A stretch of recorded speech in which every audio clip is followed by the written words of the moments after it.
Hola chicos, en este video les explico la pronunciación en español, pero les explico en inglés para que esté más claro.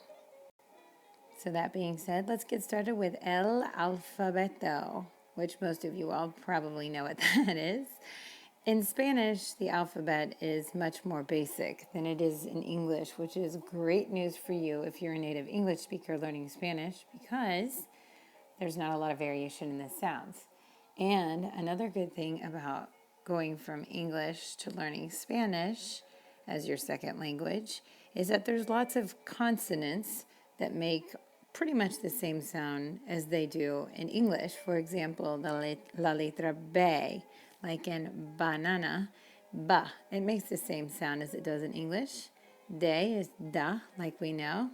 F-A is, like Franco.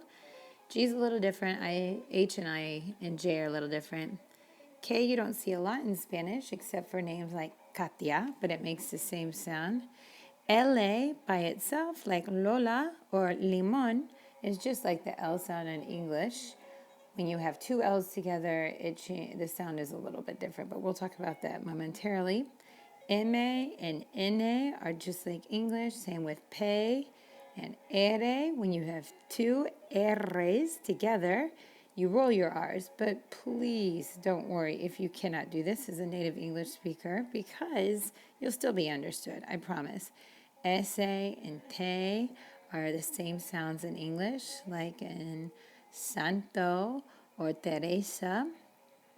U is kind of different. V is a little different. W you don't see much in Spanish unless it's a word that's borrowed from English, like whiskey.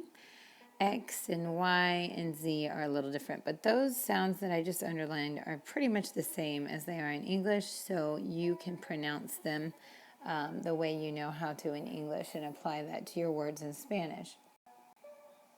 One word that's similar to English, letter that's similar to English is la letra C, like in Coco, or Costa Rica, or Carlos, or Cristina. It makes the hard C sound like we have in English, like coffee is café. But sometimes C can be soft and make an S sound. And we have this in English too. Like we've heard this name before, Cecilia. Can you figure out what vowel makes the C soft in Spanish? Hopefully you've noticed a pattern. Ciudad, Cecilia, and piscina. There's two vowels that come after the letter C that make it this soft S sound.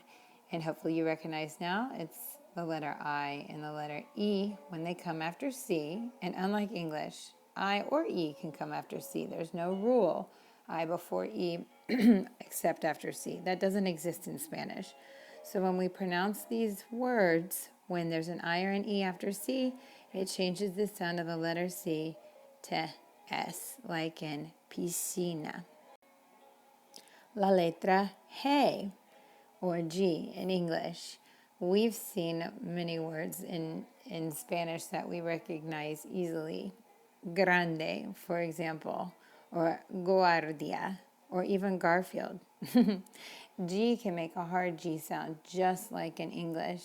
But sometimes G changes its sound in English, and let's see what changes it in Spanish. You might already know this based on the letter C, but let's see what happens to G when it follows, when it's followed by the letter I or the letter E. How do you think you pronounce this word? If you were thinking generoso, you're right. So careful, because we know that this word means generous in English. However, the just sound that we're familiar with in English is different in Spanish. In fact, when it's followed by the letter E, it's an H sound, like generoso or gigante. And this example is good because you have the GI combination with the GA. Gigante.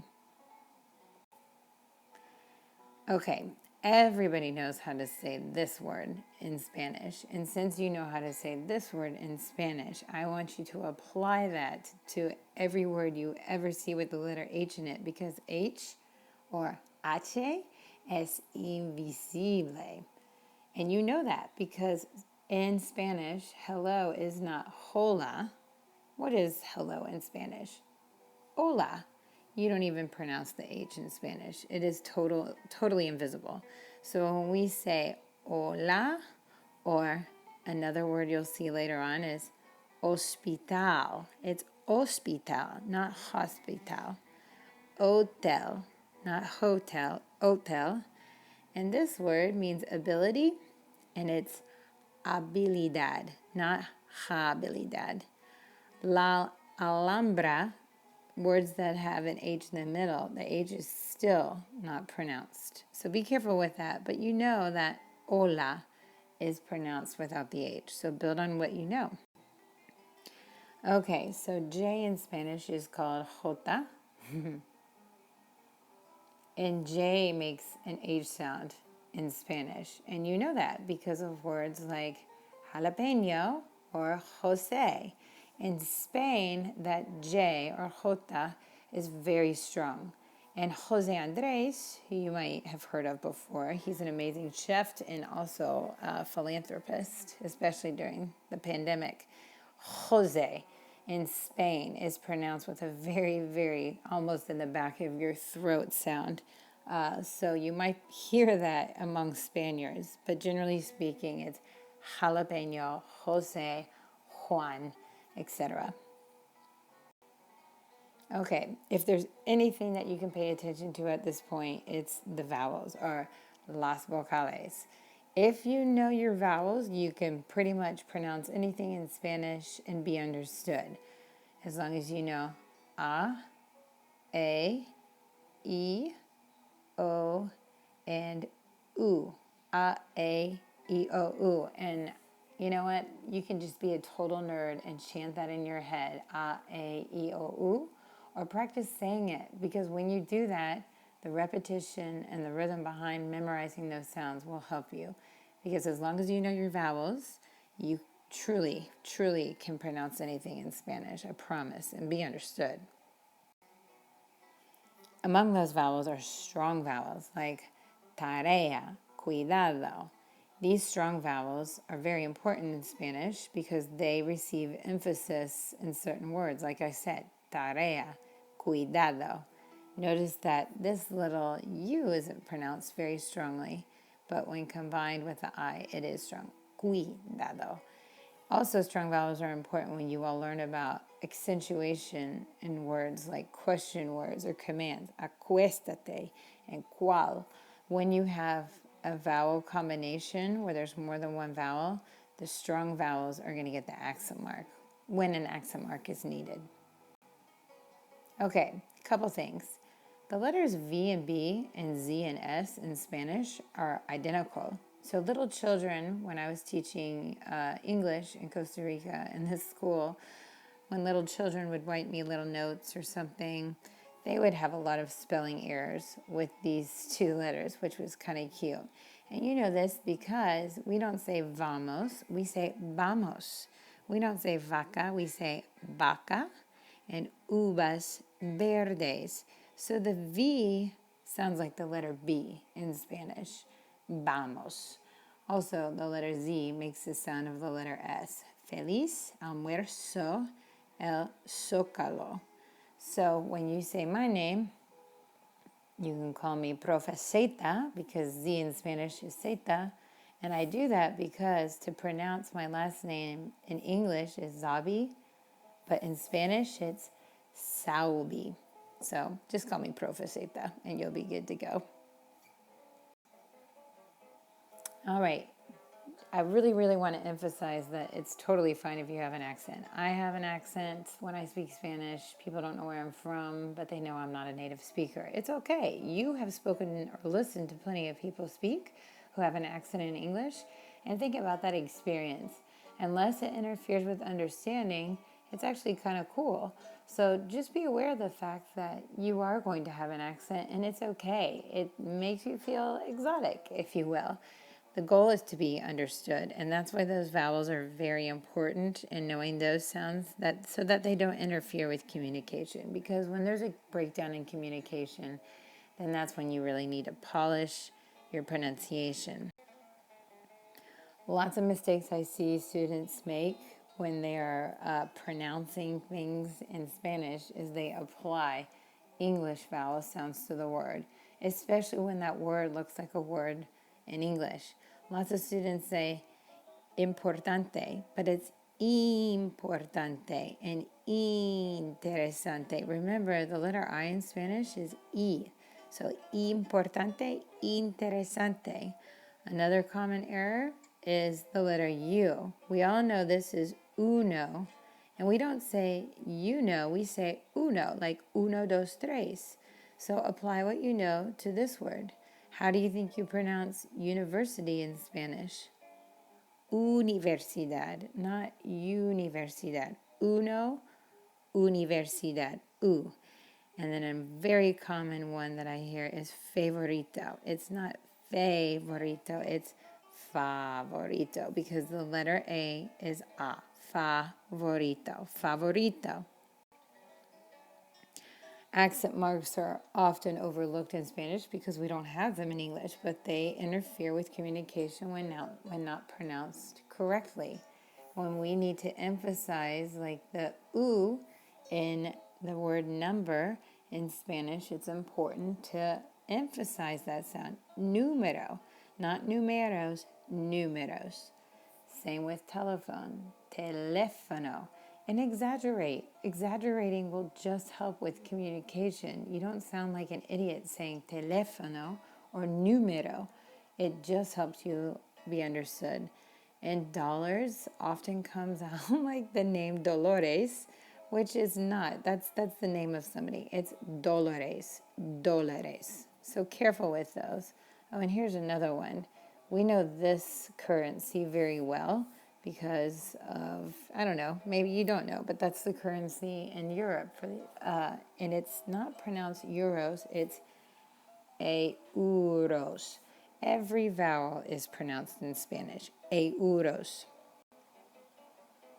So sound it out. If you can't pronounce something, take your time. Don't try to do it all at once. Again, especially with those cognates or words that look like words in English. It's not restaurante, it's restaurante. Remember, we pronounce each vowel sound. Restaurante or guantes. And how do you say general or generally in general in Spanish? It's en general. Remember that G, when it's followed by an E, makes the H sound. En general or generalmente. Ciudad, cuidado.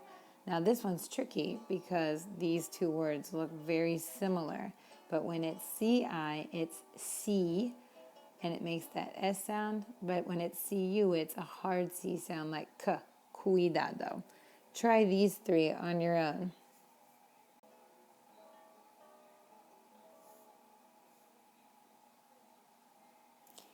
Quinientos. Panqueque. It's queque, not que. Panqueque. This one is a fun word to say in Spanish once you figure out what it means. But I'm going to tell you how to pronounce it first, and then I'll tell you what it means. And you might want to use it because it's an adjective. Tiquismiquis. Tiquismiquis. And that means picky or stingy. Panqueque, as you may have guessed, is a pancake, and quinientos is the number 500 in Spanish, but my favorite is tiquismiquis. So in Spanish, you don't have the concept of a silent E like you do in English. So you're going to pronounce the E. Remember, the E is A in Spanish. So when we pronounce this word, it's sale. Even when we have two E's, you pronounce them both twice. Lee, lee, trae, oye.